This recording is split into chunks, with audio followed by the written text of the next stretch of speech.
There's a pause that happens right before you hit share. Half a second where your thumb just hovers over that button. Most people never notice it, but it's there every single time. And some people feel that pause, lock their phone, and quietly slip the moment back into their pocket. They don't post. And honestly, those are the people I can't stop thinking about. Because we've all decided what that silence means. They're missing out. They're antisocial. They're hiding something. Or they're a little sad, or they just don't get it. We look at the friend who hasn't posted in months and we feel a small flicker of pity. Like they're somehow falling behind in a race everyone agreed to run. But what if that's exactly backwards? What if the people who don't post aren't the ones falling behind? What if they figured something out before the rest of us even noticed there was anything to figure out? Let me ask you something. When was the last time you posted? Now, the harder question. When was the last time you thought about posting, opened the camera, and then didn't? That gap, that hesitation, that tiny moment of friction tells you almost everything. Because somewhere between opening the app and hitting share, your brain runs a quiet little calculation. Will people like this? Does this make me look good? Is my ordinary Tuesday interesting enough to earn approval from a few hundred people I haven't actually spoken to in years? There was a sociologist named Goffman who described how all of us wear different masks to manage how others see us. We perform slightly different versions of ourselves at work, at dinner, with our parents. That's not fake. That's just being human. But here's the thing. Social media didn't invent the mask. It just took that very normal, very private instinct and dragged it onto a stage with a billion-person audience. And then it made the stage permanent. A clumsy joke at a party fades by morning. A clumsy caption sits there forever, waiting for anyone to scroll back and quietly judge it whenever they feel like it. So the people who don't post, they're not hiding from connection. They're just opting out of the performance. They felt the weight of that stage, looked at it honestly, and decided they didn't want to live their life as a permanent exhibition. And here's what's intriguing. The science actually backs this up in ways that surprise me. Researchers estimate that somewhere between 30 and 40% of social media users are what they call lurkers, people who scroll constantly but almost never share. That word sounds a little creepy, doesn't it? Like someone crouched in the dark, watching, but the research tells a gentler story. When you stack the pressure to keep performing on top of the fear of being judged, on top of the endless comparison, something quietly breaks. People stop posting not because they're cold or checked out, but because their nervous system is tired. Watching becomes the safer choice. The brain is, in a strange way, trying to protect them, and you can't really blame it, because comparison isn't just unhelpful. It's almost poisonous. Everyone is showing you their highlight reel, the promotion, the engagement ring, the perfect kitchen renovation, while you're sitting in the unglamorous middle of an ordinary afternoon. Psychologists describe something called self-determination theory, which says people feel healthiest when their choices come from inside themselves, not from outside pressure. And social media is almost the perfect opposite of that. It's a machine that quietly measures your worth in likes and reactions and little red hearts. So when someone steps back from it, they're not rejecting people. They're protecting their sense of control. They're quietly saying, my confidence doesn't need to be issued to me by strangers. Now, here's the part nobody talks about. Even when you know it's all staged, your brain still falls for it. You can look at a photo and think, okay, that's curated. That's the best of 40 attempts. That's not their real life, and it doesn't matter. The comparison fires anyway. Psychologists have found that just scrolling, just browsing without posting a single thing, is enough to make you measure yourself against everyone else automatically. Your conscious mind knows it's a performance.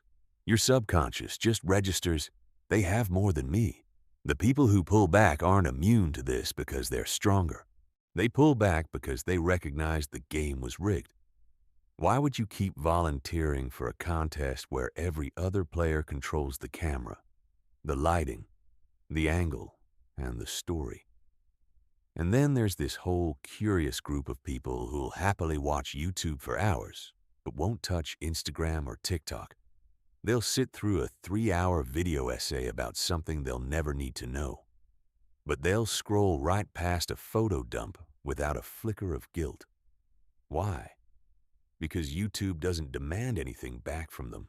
Nobody's tracking whether they liked it. Nobody's wondering why they haven't posted in 3 months. They can just learn, laugh, and exist without the social tax. It's all the entertainment with none of the anxiety. They found a loophole, and they're quietly living inside it. Here's another layer I keep coming back to. People who avoid posting often have fewer friends, but deeper ones. They'd rather have 5 people who actually know what's happening in their life than 1,000 who tapped a heart on a picture. And the research is pretty stubborn about this. The quality of your close relationships predicts your happiness far better than the quantity of your connections ever could. 10 real conversations will do more for you than 1,000 reactions, always. But don't mistake quiet for absent. Not posting doesn't mean not caring. These people are often the most observant ones in the room. They notice the small things. The friend whose caption suddenly got a little too cheerful. The story that's polished just slightly too carefully. The shift in someone's tone that says more than the words do. They're not checked out at all. They're paying very close attention. They just do it without narrating it to anyone. Psychologists describe 2 kinds of self-awareness. There's public self-consciousness, which is the constant background hum of how am I being perceived? And there's private self-consciousness, which is the quieter work of asking, what do I actually think? What do I value? How do I really feel? The people who don't post tend to live in that second one. Instead of asking, how will this look? They're asking, how does this feel? And that isn't overthinking. That's emotional intelligence. When you're not spending energy managing your public image, you suddenly have room for the harder, more honest questions. You start building an identity that doesn't need an audience to feel real. And here's the paradox at the center of all this. The very thing social media promised us, connection, community, a place to express who we are. Those are exactly the things the quiet ones are protecting by stepping away. Social media said it would bring us together. Instead, it built a kind of performance economy where being genuinely real became the rarest thing in the room, where staying silent started to feel strange, where not posting somehow became more suspicious than posting 3 times a day. But the people who opt out aren't rejecting connection. They're rejecting the terms. They're saying, I'll connect, just in real life, in real time, without the show. And there's something quietly powerful in that. Because choosing not to post isn't the same as hiding. It's not fear. It's a kind of self-respect. It's deciding that your private life is valuable precisely because it isn't being handed over for everyone to consume. It's understanding that some experiences actually get worse the moment you perform them. The sunset is more beautiful when you're not framing it. The conversation matters more when you're not mentally writing the caption. The win feels better when it's just quietly yours. So here's what I want you to sit with.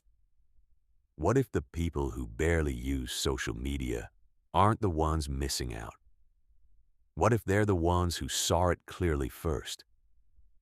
What if choosing presence over performance, depth over followers, your own quiet life over the public version of it, isn't antisocial at all? What if it's just self-respect that learned to stay quiet? Because at the end of everything, nobody lies there at the end of their life wishing they'd posted more. But plenty of people wish they'd lived more. The quiet ones were never hiding in the shadows. They were just living in the light, in the part of it the cameras can't quite reach. If this one hit home for you, consider subscribing.